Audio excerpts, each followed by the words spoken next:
So I want to make this video real quick because patch 1.1.1 just hit and I really like how the Omnipower works with Chain Lightning. Even though I didn't fully optimize this build yet, it's already really fun to play. As you can see, there's like massive amounts of crackling energy everywhere. There's so many lightning spears stunning everything.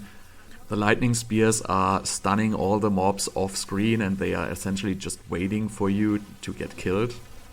The mana regeneration is perfect. I can sustain launching like so many chain lightnings all the time. I have permanent vulnerable application from the Frozen Orb enchantment. This is just really cool. Like it's really fun to play. So I wouldn't say it's an S tier build right now, it's definitely not, but it is really fun. I'm walking through dungeons and I'm so beefy, I have so much survivability, really nothing is happening to me. And it just feels like so straightforward. In this video I'm just gonna show you the skill build I'm using, the skill tree and the Paragon and everything. I'm just gonna do this real quick because I still didn't finalize this build. I will finalize this build within the day today, and then I will post you an updated build with the links to the build guide and everything later.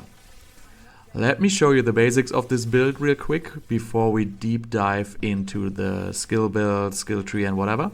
So what's powering this build? It's the caged out of the Omnipower, and that basically just consumes all of your mana and then shoots additional core spells for that. And in this case we're using Chain Lightning, so we can shoot, in this case it is 4 Chain Lightnings at a time. And then we are using our aspect, the recharging aspect, which regenerates mana on every hit of a Chain Lightning, and as well as the aspect of the Umbra, which regenerates mana whenever an enemy gets crowd controlled. And as you can see, there's like an incredible amount of Chain Lightnings going on, which are regenerating mana all the time. And furthermore, crowd control is pretty much also applied by any single skill in this build. We are using the aspect of the Unbroken Tether. Currently, I only use it on my focus. I could probably get a little bit more out of this if I put this on my amulet or even change to a two-handed weapon. But as I say, at this point I'm still a little bit experimenting with this build. Another strong synergy comes from the Conjuration Mastery. Since I'm using the Lightning Spear enchant, the Conjuration Mastery gives me additional damage for every active conjuration.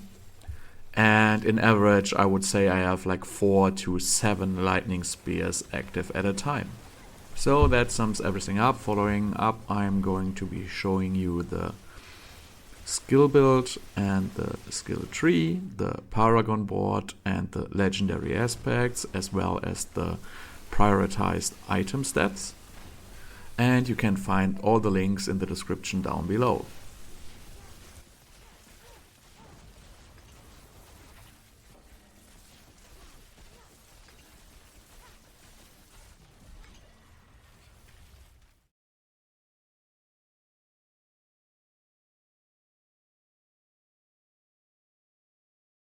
For the skills, I use Frozen Orb enchantment and Lightning Spear enchantment.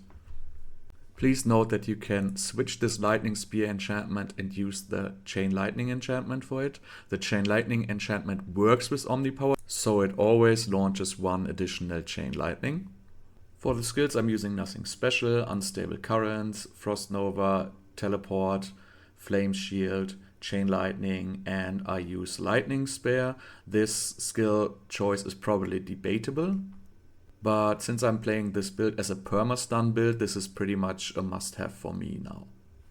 I've also played around with the Hydra enchant, which totally works with Omnipower right now, so it will spawn like 2 Hydras within like the first 1.5 seconds or so.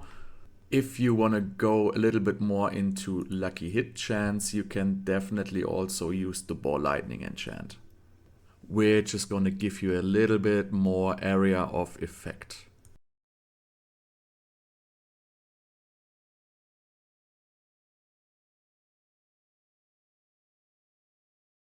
Starting with the skill tree, we just use a random basic skill because we are not using it anyway, so in this case I just choose Frostbolt. And then we use the Frozen Orb with the Vulnerable enchantment. And furthermore, we obviously max out Chain Lightning with Enhanced Chain Lightning and Destructive Chain Lightning. And I'm using Devastation to get maximum mana and also the Elemental Dominance. Note that the skill tree is not optimized yet, so I probably will change it so I can get 3 out of 3 Elemental Dominance at some point. I use Flame Shield just with the Enhanced Flame Shield because it synergizes with Asus. 1 point into Teleport and 1 point into Frost Nova with Mystical Frost Nova. 3 points into Glass Cannon, pretty basic stuff. 1 point in Elemental Attunement, also that's pretty basic. We take 1 point in Align the Elements and then I take both the defensive passives. The good thing about Mana Shield with this build is it's like up 100% of the time. I feel like it's stacking, but I cannot confirm this at this point. Lightning Spear with Enhanced Lightning Spear and Invoked Lightning Spear for the stun. And I use Conjuration Mastery with a +3 on my amulet because I really have a lot of conjurations in this build. 1 point into Static Discharge and 3 points into Invigorating Conduit just for the mana regeneration. Permafrost and Hoarfrost for bonus damage to chilled and frozen enemies. Enemies are going to be chilled and frozen all the time. Unstable Currents with all its add-ons. And then Causing Currents just to get access to Electrocution and to Conduction. Again, remember Conduction synergizes with Asus, very nice. And for our key passive we use Overflowing Energy if we are like doing 50 to 60s. If we want to push higher dungeons, we definitely want to get Verse Mastery.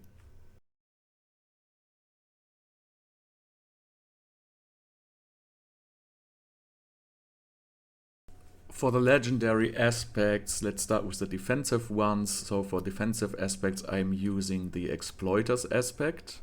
I'm using this because I'm playing this build as a crowd control build, so I need as much crowd control duration as possible. Furthermore, obviously, I'm using the aspect of Disobedience. Furthermore, I'm using the Ever-Living aspect. I'm pretty sure I can get something better. I just didn't finalize this yet. For the offensive aspects, we use the aspects of the Frozen Orbit, since that is our primary source of vulnerable in this build. Then we use the Accelerating aspect. I didn't figure out yet if I want to use it on my weapon or if I want to use it on my amulet. Then, since this is a Chain Lightning build, we use the aspect of the Unbroken Tether.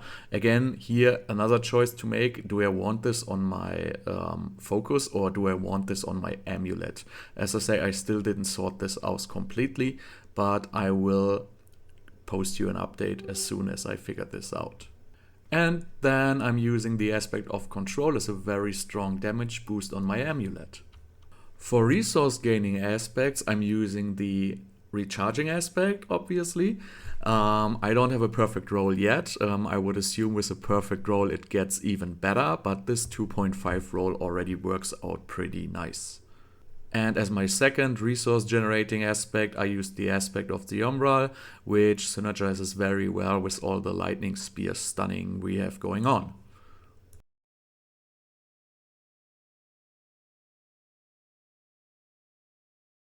For the caged heart, you guessed it, we're using the caged heart of the Omnipower.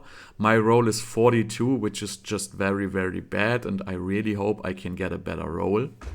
Because if we get a roll at around 35 to 37, we can actually bump our mana to like 200 and then really, really get another 2 or 3 chain lightnings more than we have right now. But I was farming for like 6 hours straight and I only found this very, very terrible one. And let's see, maybe I'm gonna do the gamble and craft the hearts and see if I can get any Wrathful out of this. Then I'm using the Caged Heart of Revenge, which helps me to sustain more damage and also applies fire damage, which is gonna be needed for the Caged Heart of Tal Rasha. And that being said, I'm using the Caged Heart of Tal Rasha.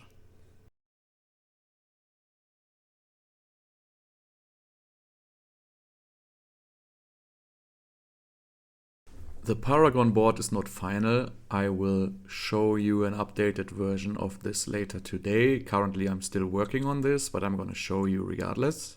Starting with the Enchanter glyph, which gives a lot of non-physical damage if you have leveled it up properly. As you can see, I don't have it yet. Then I use the Keyless Conduit board with the exploit. Moving over to the next board, which is the Frigid Fate, and I'm using the Tactician glyph here for the vulnerable damage. Next board is the Static Surge, and I'm using the Destruction glyph here right now. And then I'm moving towards the Enchantment Master board with the Control glyph. And then this is totally unoptimized. I just got this Elemental Summoner board for the extra mana. As you can see, I don't even have the willpower threshold. I will be redoing this Paragon and post it in the final build when it's available a little bit later today. Remember that this Paragon build is absolutely terrible and it's not finalized. I have to respec it today completely, and then I will post the updated Paragon build and the detailed build guide later.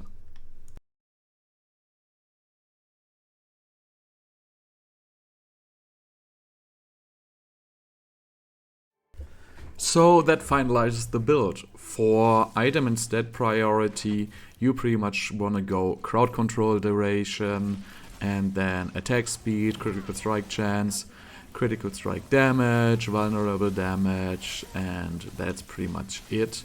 You do not need to get all these stuff like cooldown reduction or lucky hit chance or mana cost reduction or resource generation and everything. It seems to work pretty well without that, so you can pretty much focus on getting defensive stats after you are confident that you have enough offensive stats. That's it. I hope you enjoyed the video, and I will put some more Nightmare Dungeon footage of tier 50 now into the video, and you can look how it plays out for a full Nightmare Dungeon run now. Thanks for watching.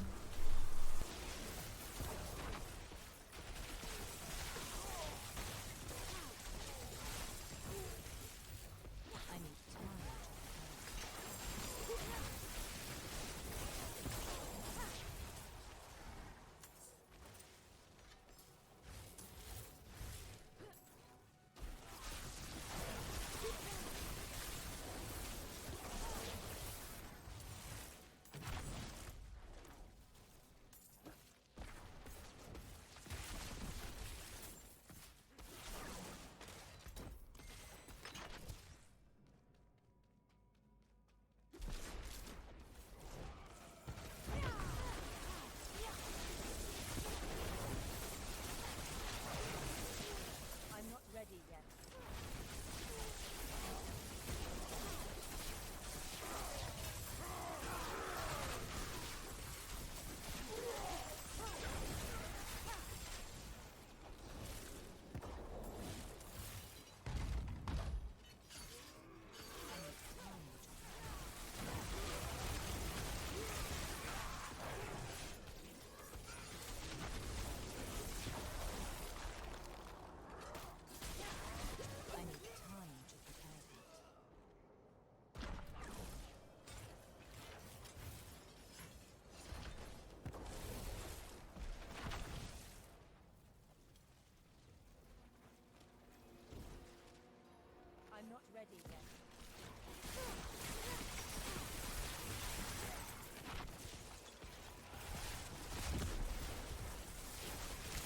I'm not ready yet.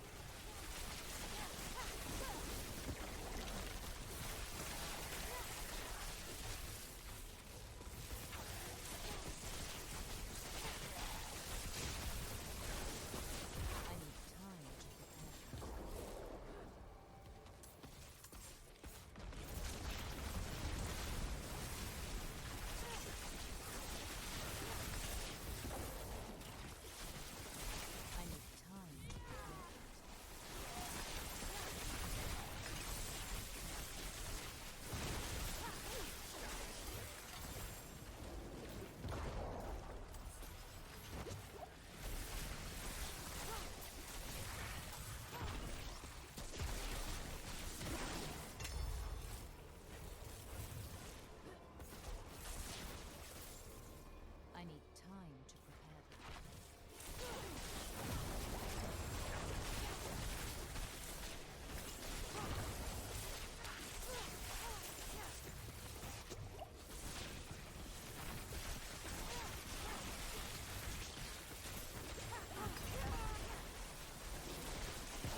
ready yet.